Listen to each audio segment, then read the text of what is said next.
Mister Perticone, insomma, partita chiusa al 29esimo del primo tempo, importante per i 3 punti, ma forse anche un po' per il morale, no? Queste sono partite dove magari si può fare giocare anche, non chiamiamole seconde linee, ma un po' tutti in modo un po' più tranquillo, e sono abbastanza rare.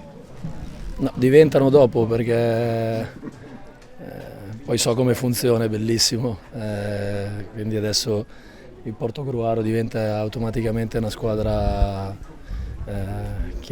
con cui è facile giocare. Abbiamo fatto il minimo indispensabile, anzi dovevamo fare più gol, però la realtà è un pochettino diversa, nel senso che l'abbiamo fatta diventare facile, siamo stati bravi, l'atteggiamento oggi, ripeto, quello giusto. Quando si ha questo spirito si possono anche perdere le partite, ma l'intensità è quella corretta. Ricordo che il Portogruaro, a parte con il Treviso la prima, le altre ha sempre fatto punti, e quindi faccio complimenti ai ragazzi. Poi sottolineo una cosa, anche psicologicamente è stato difficile vedere tanti giocatori, tanti compagni di squadra fuori, non tanto per le assenze, perché ero certo, ero sicuro, e l'ho sempre detto, che nonostante le diverse assenze non vi fossero alibi, tant'è che non me ne sono mai presi, ma ieri abbiamo visto uscire dall'allenamento Maset, è stato l'ultimo di una serie di episodi sfortunati, e quando si sommano queste cose si crea comunque un sentimento nella squadra che comunque tra il dispiacere, tra la preoccupazione. Invece siamo stati bravi. Mi va di dedicare questa vittoria a Ricky, perché è un leone e ieri ha preso una brutta botta, siamo un po' spaventati, ma oggi è già in piedi perché la sua forza è questa, insomma, direi una falsità se dicessi che è tutto a posto. Sono tante cose da sistemare, ma io ho le idee ben chiare e si devono mettere a posto delle cose, come è successo lo scorso anno, per diventare una squadra. In particolare che cosa, mister? Cioè che cosa va messo a posto a parer tuo?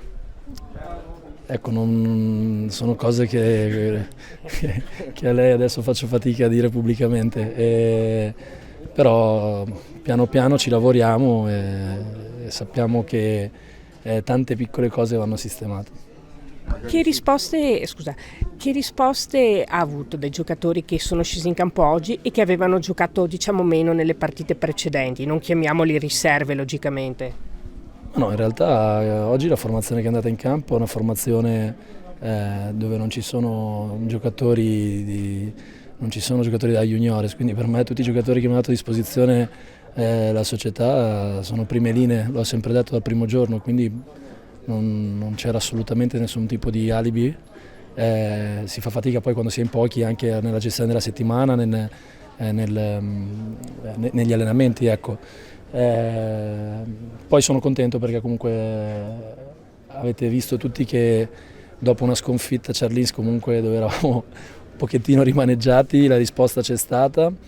Ci è stato vicino il presidente, che per noi è una figura fondamentale, è stato di supporto a noi, staff, è venuto a parlare alla squadra, e per me questo è un grande plus, perché anche solo la sua presenza ci dà energia e ci sta vicino. Ecco, questo per me è importante, perché non sempre si trovano poi figure equilibrate che analizzano, quindi questo ci ha dato sicuramente una spinta in più, perché la società mestre, tutti i ragazzi, lo staff si meritano certe soddisfazioni, ecco.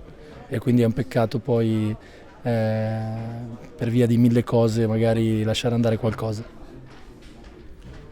Interessante la questione sul gol di calcio d'angolo, che non mi sembrava una casualità, e tutto il resto ci sono dei giocatori che sicuramente hanno fatto la differenza, non mi viene in mente Marcandella, ma lo stesso Cole. il gol sul calcio d'angolo secondo me non è frutto di un caso. No, noi abbiamo il nostro specialista che è Gianni Fabiano, che sta diventando sempre più forte a organizzare questi calci piazzati e ci sta portando punti. Chiaramente è un lavoro di staff, non voglio nulla togliere al resto dello staff che sta lavorando bene. Faccio un plauso anche a Raffaele Latuchella, che è uno di quei ragazzi che ha scelto di venire qua pensando poi piuttosto anche di fare ruoli differenti, di stare in tribuna, invece in partite molto importanti come queste si fa trovare pronto, è un ragazzo eccezionale e basta. Sappiamo che la strada, come ripeto, come ho detto prima, non è ancora iniziata, perché ci dobbiamo un attimo sistemare e poi ripartire con le cose giuste. Davide Marcandella, vabbè, la tecnica non si discuta, ma insomma anche poi fare una partita come non è la prima, evidentemente la tua prestazione va anche oltre, no? Vuol dire prendere anche un po' in mano la squadra, rientrare, far vedere il tuo gioco anche come esempio ai tuoi compagni, insomma stai passando un bel periodo. Sì, beh, quello sicuramente. Del mio periodo personale sono molto contento, poi sicuramente il mio periodo personale ne trae vantaggio anche da come stiamo a livello collettivo. Noi per quanto riguarda l'atteggiamento, la nostra idea e l'idea, insomma, che ci ha trasmesso il mister è chiara, insomma, noi possiamo vincere e perdere le partite, ma una cosa che non deve mai mancare è quello dell'atteggiamento. Quindi sì, io in primis, ma oggi non si può dire nulla a nessuno, abbiamo avuto un atteggiamento importante, si è visto non a caso il risultato del primo tempo. Dopo sicuramente si poteva fare un po' meglio nel corso della partita, gestire meglio la palla, ma abbiamo gestito, insomma, le cose come si dovevano fare e siamo contenti. Anche perché il primo tempo avete appunto segnato questi 3 gol, tra cui il tuo, e nella ripresa poi tu sei uscito. Comunque avete pensato, mi è parso, più ad amministrare il risultato, il bel risultato che avevate ottenuto. Sì, nel senso, l'obiettivo è quello, il nostro obiettivo è sempre andare forte. Dopo, se la partita si mette in una determinata maniera, ovviamente si cerca di amministrare, come hai ben detto. Dopo siamo anche un po' contati, quindi dopo le 3 partite della scorsa settimana le fatiche si sono fatte sentire, quindi è un calo, penso che sia normale da vedere, insomma, però visto il primo tempo penso che si possa essere più che soddisfatti. Sei stato eletto migliore in campo da parte della giuria dei giornalisti, a chi dedichi questo premio? Bah, guarda, sicuramente sempre ai miei figli che sono a casa con la febbre, dopo una menzione particolare per Ricky Masette, che ha preso una brutta botta ieri in allenamento, però oggi sta meglio, quindi penso che da parte mia e di tutta la squadra gli va una dedica a lui.